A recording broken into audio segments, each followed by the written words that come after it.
Welcome to the Listen Up podcast, where we explore hearing loss, communication, connections, and health. Hey everybody, Dr. Mark Sims here. I'm the host of the Listen Up podcast, where I feature leaders in hearing healthcare. This episode is brought to you by by Listen Up Hearing Center. I help the patients to effectively treat their hearing loss so that they can connect better with their friends and family and remain independent. The reason I am so passionate about hearing loss is because I lost my brother Robbie twice. First, from his hearing loss from radiation to his brain tumor, and later from complications from the brain tumor itself. I care for only ears. I'm the E of ENT. I've performed over 10,000 ear surgeries in the past and taken care of many more with hearing loss. That's why I love talking about this topic. I am the founder of the Listen Up Hearing Centers. I'm also the author of a book by the same name. It's called Listen Up, A Physician's Guide to Effectively Treating Your Hearing Loss. If you want to learn more about that, go to www.listenuphearing.com. You know what? I'm really excited about today's guest. It's going to be a fun interview. Gael Hannan, she is a hearing advocate. She's an author and a speaker who grew up with a progressive hearing loss that is now severe to profound. Although she was diagnosed as a child with the hearing loss at 3, her parents were told by specialists that hearing aids would not work. Gael, of course, like most people, kept on pursuing an answer, and she switched doctors at the age of 20, and she had her first hearing aid within a month. She is the former director of the National Board of the Canadian Hard of Hearing Association and a speech reading instructor, and volunteers for many hearing-related programs. She developed the Hearing Foundation of Canada's SoundSense Hearing Awareness Program, which is delivered to elementary students across Canada. And in 2002, she created a national awareness campaign on infant screening of the same organization. She must not sleep. She's really, really busy. In 2011, she began writing a weekly column for the renowned website, Hearing Health Matters. She also writes a consumer column for the Canadian Audiologist. After a year talking about doing it, in May 2015, she published her first book, The Way I Hear. It's part of memoir and part of survival guide. I'm excited to talk about her second book, Here and Beyond, Living Skillfully with Hearing Loss, which she's a co-author. It's a skill-based approach to hearing loss. And she wrote it with Sherry Abert. She's a prior guest on this podcast, and that's how I got connected with Gael. This is going to be published shortly in May of 2022. It might be by the time you looked or watched this or listened to this podcast, it's been published. But it's exciting that the book's coming out. I will tell the audience I have pre-ordered my copy, and I'm hoping others have well. Gael, thank you so much for coming on, and welcome to Listen Up. It is a pleasure to be here. I can talk about hearing loss till the cows come home. So great. What time do the cows come home? I don't have any cows, so I don't know. I'm just guessing dinner time. Yeah, that would make sense. Yeah. Well, time's not good. We did have a bit of a time zone snafu, and I really appreciate Gael for being a good sport. So Gael, talk about your journey. I mean, particularly in the intro, the one thing that's really intriguing, and I know it's a big part of it, is that self-advocacy component of hearing loss. And so the introduction touched a little bit on it, that in year 20, when you went and kind of found an answer. Tell me a little bit about the process that led to that and what it was like when you found a different answer than you'd been told for such a long period of time. No, absolutely. Growing up with hearing loss, I could never hide from it, because when I was little, my parents wouldn't let me. My mom was a nurse, so she discovered around 2, 3, something's not right with this kid. So she either has severe behavioral issues or something else going on. Right. It was hearing loss.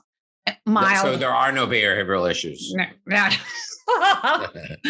It was mild, which was great, because only that there were no devices at it. Well, they didn't want to put a device on me, because at that time, the body. Yeah, it was the dark ages. Like, I'm going way back with a body aid, and they felt that would be detrimental to my residual hearing. But my parents were good communicators, and they taught me that I needed to be a good communicator. But the thing I really learned is, if I didn't tell people that I had hearing loss, someone else was going to do it for me. And I've never liked that. Even now, I like to be the one. Because if someone else said, "Oh, you have to speak up, she's a little deaf," I kind of feel, I want to be the one to say that. But it did take time to develop that confidence. So how do you introduce yourself? well, I don't walk up and say, "Hi, I'm Gael Hannan. I have hearing loss." I wait a moment. Right. What it is, and it's something that Sherry and I talk a lot about in the book. I immediately assess the situation. I go, well, that person has a voice like a bumblebee. I'm not understanding. I'm so him or her. What do I need to Do. make it better?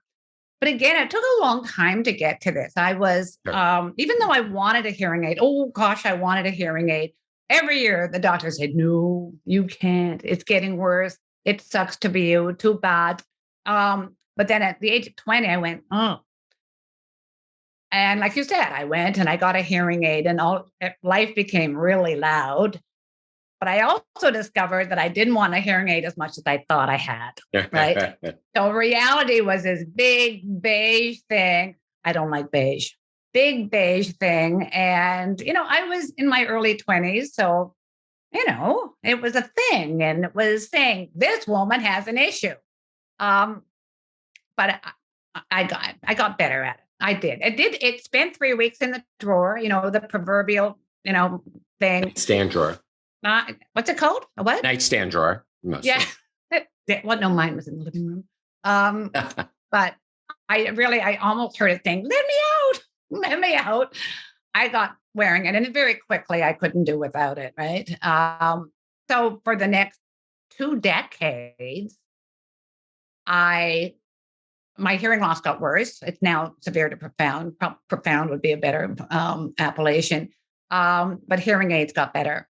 And I learned that if I wanted things to be good in my life, I had to be open about my hearing loss. And I said, I'm hard of hearing, and I need you to do this. And of course, still during all this time, there was very little in the way of assistive devices beyond, a hearing aid. But I'll tell you my aha moment, my big life-changing transformational moment was not coincidental, but I was expecting a baby at the age of 40, and late bloomer, that's okay. But wow, for the first time in my life, my hearing loss had I'm going to be a mom. And wow, what if I don't, how am I going to hear my baby crying in the night? And any woman who has a partner knows the answer to that. The baby cries, partner goes, baby's crying, and up you get. So that was not a problem. Right. What if I didn't hear him burp? Would he blow up? And actually, I never did hear my baby burp. But I needed answers, and there were no answers available. There was nothing written about it. The internet, this was 1995, so it was just kind of all newish. And so I did something for the first time. I reached out to other people with hearing loss, and I went to a conference of the Canadian Hard of Hearing Association. Mark, I walked in one person, out another person 3 days That's later. Awesome. It was. And I met this woman, and someone had arranged a meeting, and she had a baby, 6-month-old baby, and I was 6 months pregnant. And she sat down with me, and she talked to me, and she made me realize that if any harm came to my baby, it probably wasn't going to be because of my hearing loss, that I could do this. And it was wonderful. It was transformational. I still get teary about it. Well, that's the power of community, right? The power of meeting other people. Yes. And knowing that you're not alone. Correct. But also learning from them. You learn stuff. Sharing ideas, yes. Yeah, you learn stuff. You learn that, oh my gosh, I just prior to that conference, I was asked to speak at a hearing loss conference. They thought I was a journalist. I wasn't, and I was standing there speaking, this is about my hearing loss. And they had captioning, real-time captioning. And I remember looking over. Wow. I said to the audience, could you just give me a moment with myself here? And I talked, and I could see it. It was just brilliant. It was the visual information that I had never had. I only ever got it from speech reading. Right. So, yeah. So I walked out of that conference a different person, and the stigma was gone. I just have to tell you one little story because it's the last night of the conference. I went with some of my new friends to a nearby pub, and we walked into the pub, and no one was there except a table of 4 people sitting in the corner, presumably hearing people. That's what we call hearing people. And so my friends and I were sitting there, and I'll tell you, and if you've never been exposed to people with hearing loss who have been drinking wine, we are loud, very loud. And I was very self-conscious of the looks we were getting from these people in the corner. And then the moment I went, so what? So what? This is what hearing loss is like. And that was from that moment forward, I actually had a sense of pride. Sure, I'd rather not have hearing loss, but I do have it.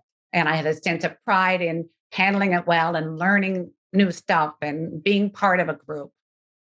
Well, it's made you who you are, right? In some ways. Yeah. So Yeah. That's great. Yeah, That's that was awesome. a very, very long answer to a question. I'm not even sure if I answered your Yeah, original you did. question. You did wonderfully. You did wonderfully. Thank you. And so was that the beginning of your entree into the world of advocacy? Yeah, it was. And one of the key reasons was that at the time, so this is 1995, 96, 97, the information given out to people with hearing loss, even by consumers with hearing loss, was pretty fundamental. There wasn't a lot. Basic. It's pretty And basic. yeah, and I would say hearing loss is really bad. You should get a hearing aid, and you might feel isolated and anxious and with, all of that stuff. I said there has to be a way to convey the impact of hearing loss on our lives, the emotional impact, the impact on your relationship with everyone. So I had a background in theater, community theater. And so I started creating content. I created a one-woman show with vignettes about the impact of hearing loss that nothing at that time had been done like that. Right. And I just started going from there and started, it became a career of sorts, really. I started working with different organizations, as you mentioned at the start of the show. And I discovered passion for the first time. I mean, I had passion for the people in my life, but I'd never had something that A purpose or a cause. a purpose or a cause, exactly, a reason to get up in the morning. Well, lots of reasons, that was 25 years ago, and the passion still drives me every day. That's great. So when was the last time you did the show? That show I don't do anymore. Show is kind of a big name for it, but there's a video of it. Well, actually, no, that's not true. I'm doing a book launch in May here where I live in Victoria, BC, and I'm actually going to do vignettes from it because in my show there are different characters. A woman with hearing loss who won't wear her hearing aids. Her adult daughter, as a teenager, all these things. But since then, I've created a lot of monologues. I use drama and comedy in my work because I'm a storyteller, and that's how people go, okay, I think I understand it better. So, well, people don't want to be told what to do. They want a story that helps them to understand what to do. Right, exactly.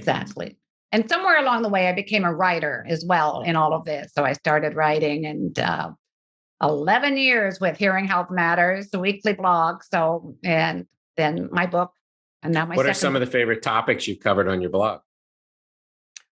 Oh, I like, again, the impact of hearing loss at every corner of your life.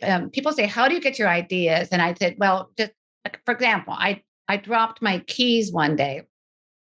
No, I couldn't find my keys, get back in the car. And then I saw them. They had fallen on the pavement, but I didn't hear it.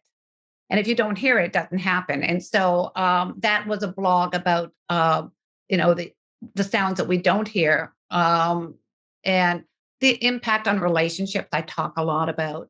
I talk about the strategies it's an important word, but it's the things that we can do to create better access in our lives. Anything, you name anything about hearing loss, And I've written about it. I'm in 500 articles. I'm sure I've covered every single aspect. So how do people get their significant other to deal with their hearing loss? I'm sorry, how do they what? How do people get their spouse or significant other to address their hearing loss? That is by far one of the biggest topics. The biggest question is the hardest question. And deep down, I go, I don't know. I don't know your spouse, but, I'll tell you, my husband, who I call the hearing husband in my work, and people love to meet the hearing husband. I think they feel sorry for him. I don't know. But the hearing husband and I, every single day of our lives, there's some little hearing related thing. You think a man I've been with for 35 years would know not to talk to me as he walks away. Yeah. And that sparks it. But it's really, really important. It's hard. People who don't have hearing loss they can't possibly deeply understand it. Yeah. They understand it to a certain point, and they kind of, like the other day, I caught the hearing husband telling someone something about my hearing loss, and I thought to myself, that's wrong. He's got it wrong. How can that be wrong? But I just let it fly. Right? Well, that's his understanding of your hearing loss, it sounds like. Now and he's proud of how I handle it, and he does his best, but he doesn't have hearing loss. Correct. Yeah. I think what Sherry, my new best friend, we've been Your working co-author. on this book, and I was getting to that, and I'm not now my co-author. She talks about how in her family, they have several times had to sit down as a family and discuss this, and and they have, I referred to it, highly charged but very effective family meetings, and to set some rules of engagement. And Doug and I, that's the hearing husband's name, and our son, who's now 26, we've had to have those conversations. But the other question is, how do you get your spouse who has hearing loss, get them to go to get a hearing aid? You're on your own. You're on your own. I always tell you, the best strategy I always offer is go get your hearing tested and bring them along and hope that they'll get theirs tested. That's what I suggest.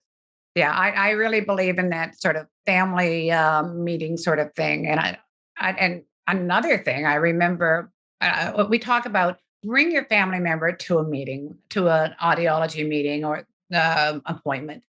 And this can be really effective. They can see what it's like when you get your test. Don't get me going on the test. Torture chamber. But I remember I developed profound tinnitus as well about 5 or 6 years ago. So this is another part of the journey. You think you're just going, you're grooving, and then something happens. So, but I was struggling with tinnitus, as everyone does, because it's my orchestra playing in my head. And Doug came along with me, and we were talking to this wonderful audiologist, and it was great. My husband talked about how it impacted him in a way I'd never heard him express. And it was a really beautiful, all three of us. The audiology was all misted. He was all misted up too.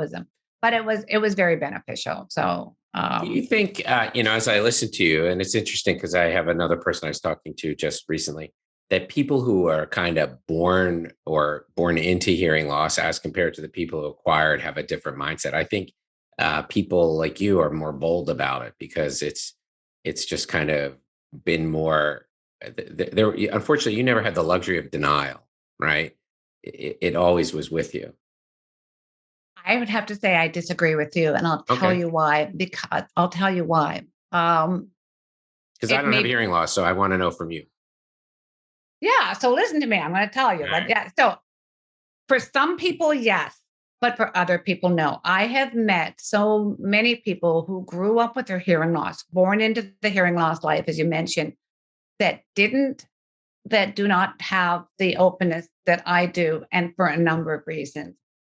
For many, and this breaks my heart, is that their parents did not address it the way my parents did. They looked at it with shame rather than absolutely the stigma and that sort of thing. So they grew up with, and their personality. I mean, clearly I have an outgoing personality.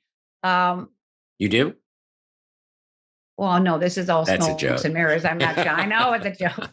But so growing, up with it doesn't necessarily make you better at it. And that's what, Sherry and I say in our book, just because you've had it all your life doesn't mean you're good at it.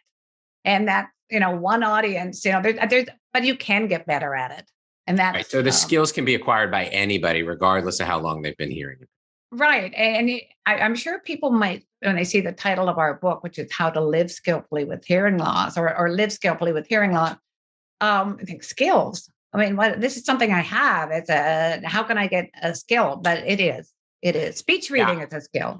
As you're talking about it, I guess my perspective is the person I was talking to and you to some extent, it's like, of course you're going to do something about it, right? You both have that type of thing, but I'm sure there are other people I don't interact with who have hearing loss who wouldn't say that as forcefully to me. So I probably have selected out a certain population of people who have had lifelong hearing loss who have kind of dealt with it in a better way. Oh, absolutely. Especially with acquired hearing loss too, when you think, oh, it's not that bad. And it's normal for my age. I mean, I went through this with my late father. He raised a child with hearing loss and he saw how I dealt with it. He saw the career and my success with it. Do you think I could get him to get hearing aids? He goes, I had hearing aids. I said, you wore them 25, 30 years ago for tinnitus. And he said, I hear fine. I hear what I want to, blah, blah, blah. This went on. And then his lady friend, because my mom had passed, she said, oh, but Jim, when we play cribbage every day at 5:00, it would be so nice if you could hear me better. So he's like this, runs out, gets hearing aids, and he's just the perfect person. A month later, I go to visit him and I say, where are your hearing aids? I said, they're over there. I said, why aren't you wearing them? He said, it's not 5:00 yet. I'll put them in when I go play crib with Lois. I give up. But in that story are so many of the attitudes of, people except, he liked. Yeah, I ask people, a little bit of hearing loss is like a little bit of high blood pressure. Yeah, really. I don't know what high blood pressure like. I mean, you either have it or you don't. Correct. Okay, I got it. Right. So, I mean, the point is like people say, well, it's not that bad. I mean, okay, and now there's a little bit of high blood pressure, but it's still bad. It's a problem, right? I mean, I hope you don't put it in such bad words, but it's still something you need to deal with. I'm sure that's what you say to your patients, right? Well, it just depends on where they are in that journey, right? And so sometimes, I mean, when people are, yes, I mean, but it's couching it. I mean, one of the big things I think that's what you're also referring to is hearing loss needs to be couched as a medical problem, not just a social problem. That's what you say? Yes. So okay, that's true. Yes. In the greater context. So it's also a social problem. It is also all of these things, the psychosocial, but for sure. But it's a health issue. Okay, yeah. Right. It's a health issue. And if you don't deal with your hearing loss health, your hearing health, that's going to impact the broader area of your overall relationships, health. Your brain, your connectivity, your independence, all of those things. It permeates everything. And all the anxiety and things that go along with not doing what you used to love to do anymore. Right. Isolation, depression. I mean, and so that's, it's kind of, that's why people some people will say, like what you said, your late father said, well, I don't want to hear everything. Well, it's not just about that. It's about your overall health, the quality of your safety, life. Your safety. Correct. All of these things. So absolutely. It's so Sherry and I really try to, in the book, we position it as, I don't know, using the word normal or not normal, but it is the way it is. And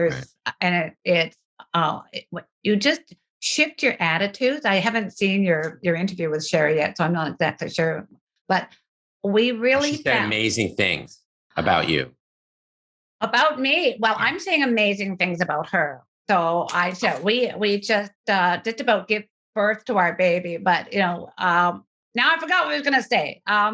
What we both realized as we went through this wonderful 2-year process was that looking back, we realized that at some point, each of us had done this individually, we didn't know each other, had come to that point where we looked at we shifted our attitude, just like I told you about that bar thing.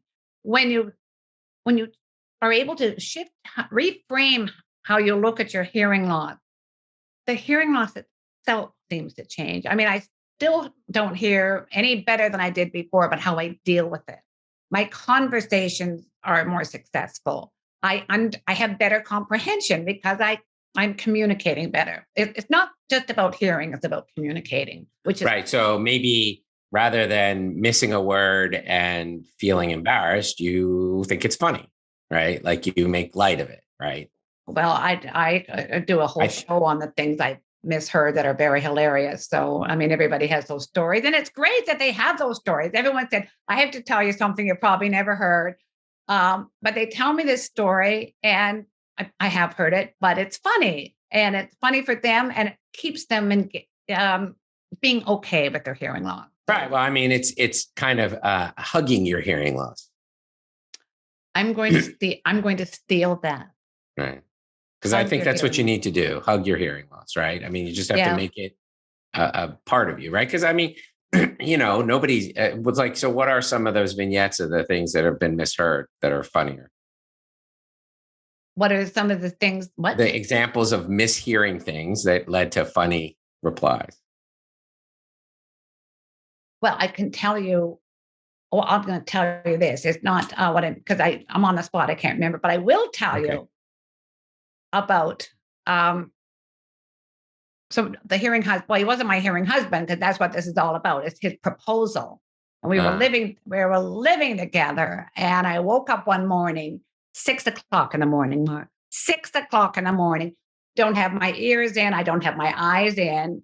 And I looked, there he was, next pillow over. And this is what I see.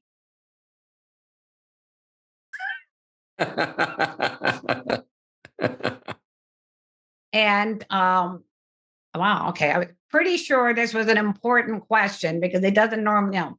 So I answered back to him probably really loudly. Doug, I think I just saw your lips say, let's get married. Did you just say, let's get married, Doug? And he went, that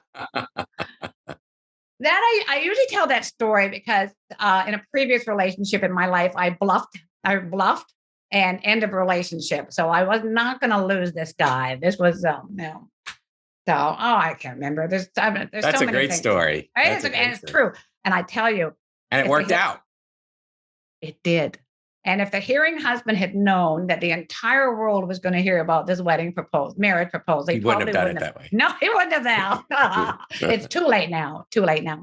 Well, that's great. Well, I'm sure he actually, this is not the first time you've shared it with people. So. No, it's in everything I write. Right. So I'm sure he said, at this point, people go, I love that story about how you proposed to her.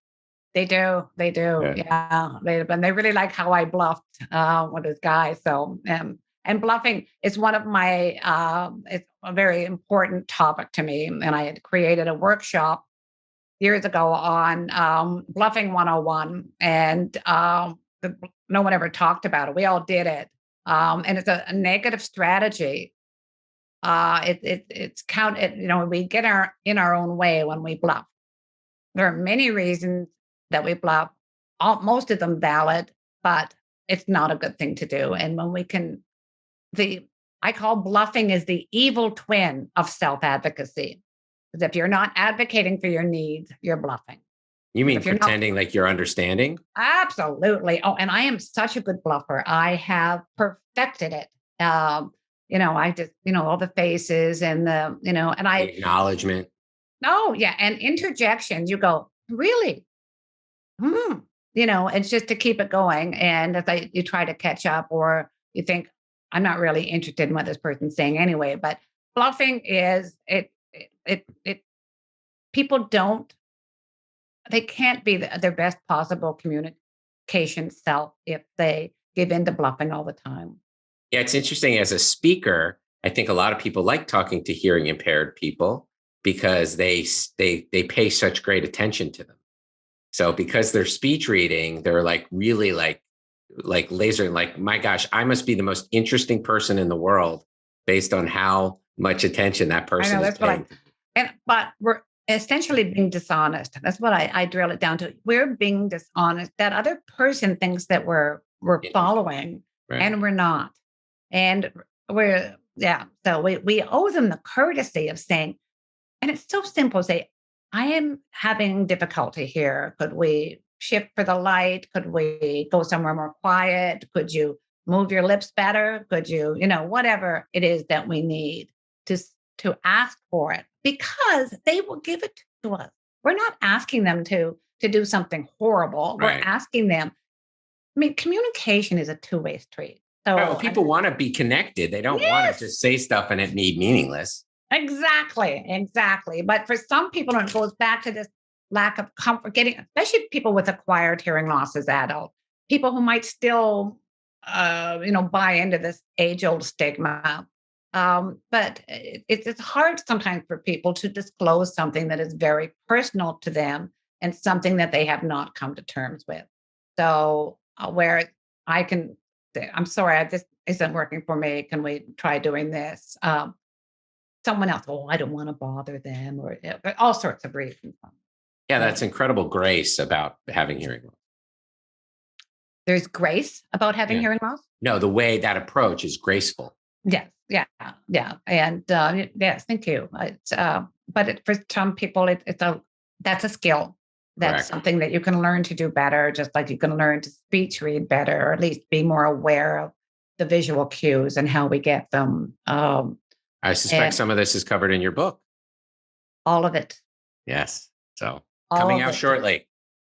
Come 2.5 weeks. Yeah. That's great. We're very excited about it. It's the process of writing it was more than, I knew I wanted to write another book. I wanted it to be strategic, focused. I reached out to Sherry, whom I knew. We weren't close friends or anything. And we're both independent writers. So there was a little of sort of circling each other at first.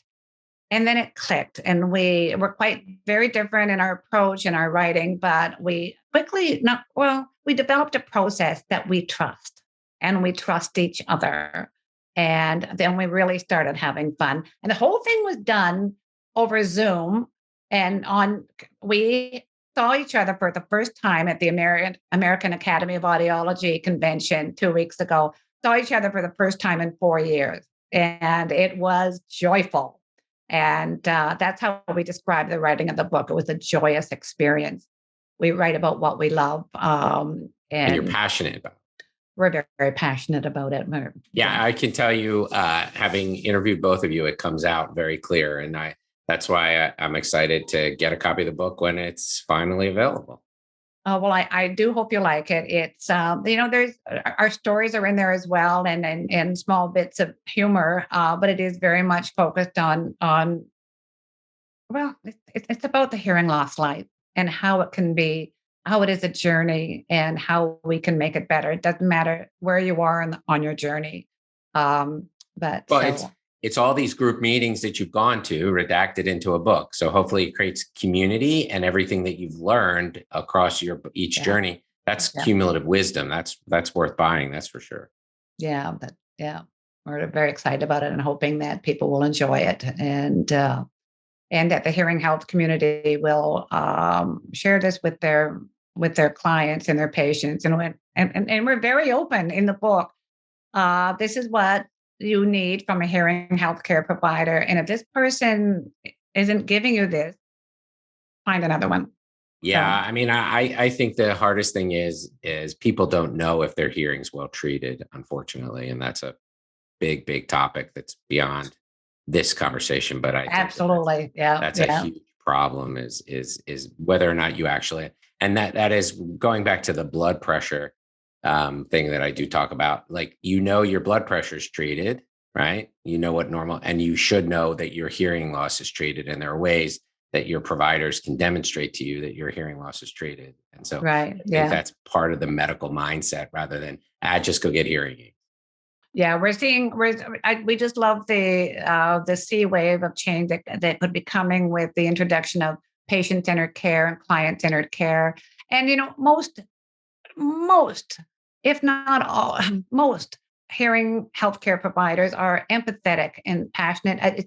I think sometimes issues lie in the business models of providing that care, fee schedules, that sort of thing, because I know they care about how their clients do in every area of their life, and that it takes more than just a hearing aid. It takes these other strategies that Sherry and I talk about, and we live them. And life became better when we started using all these other things. So So I mean, in some ways, the takeaway is if you have hearing loss, you kind of need to be a student of the hearing loss life to become better about it. That's interesting. And it's not that hard.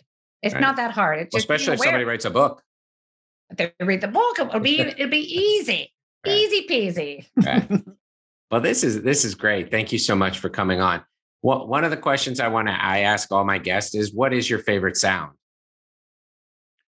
There are so many because having received the gift of sound again and again from hearing aid, and I have a cochlear implant, but I'll tell you the sound that was amazing to me. It was after when I was writing my one-woman show with my co-writer way back when, and she walked into my house one day, and I had the baby monitor and the baby, and I was sitting, apparently, I don't remember it, but she did. I was sitting there with the baby monitor, and I had tears rolling down my cheek. And she said, what? And I said, I never knew that a baby made these sounds. I've never heard and all that stuff. The cooing, and I was mesmerized. And even up until, it was still something I need to do with amplification. I wouldn't hear naturally, but that was, when you asked me what sound was my favorite, I have to say that probably is the sound of my baby, who's now 26, but the sound of my baby's sound that he made. And the best non-sound was your husband's proposal. The best non-sound. Good one. Exactly. So Gail, if people wanted to get a hold of you, how would they get a hold of you? If people want to get hold of me, they can email me directly at, I'm on the GaelHannan.com is my website. It's under reconstruction at the moment, or email me at hannangd@gmail. So HANNANGD@gmail.com. Or just type in, Here and Beyond and .com, or on Amazon with the book, and they'd be able to find me. And I'd love to hear from anyone who wants to reach out. Yeah, for the listeners, Gail's book is Here and Beyond, Living Skillfully with Hearing Loss. And it'll be out. You can get it on Amazon, I assume, just like everything else. And in any bookstore. This is great. Are you going to be doing a book tour? No, nobody does book tours anymore. Because of COVID, right? Well, but we are doing a couple of book launch virtual. So if anyone do reach out, and hereandbeyond.com will tell you how you can join us in one of our author talkbacks and ask us questions and share thoughts about the book. And we'd love to have people join us. That's great. That's going to be great. I'm sure it'll be fun, especially the dynamic of the two of you must be wonderful, because you're both really dynamic people and fun to talk to. Great. Yeah. Thank you. Well, Gail, thanks so much for coming on. This has been a great episode, and I look forward to reading your book. Thank you so much for having me, Mark, and all the best. Take care. Thanks. Thanks for tuning in to the Listen Up podcast. We'll see you again next time, and be sure to click subscribe to get updates on future episodes.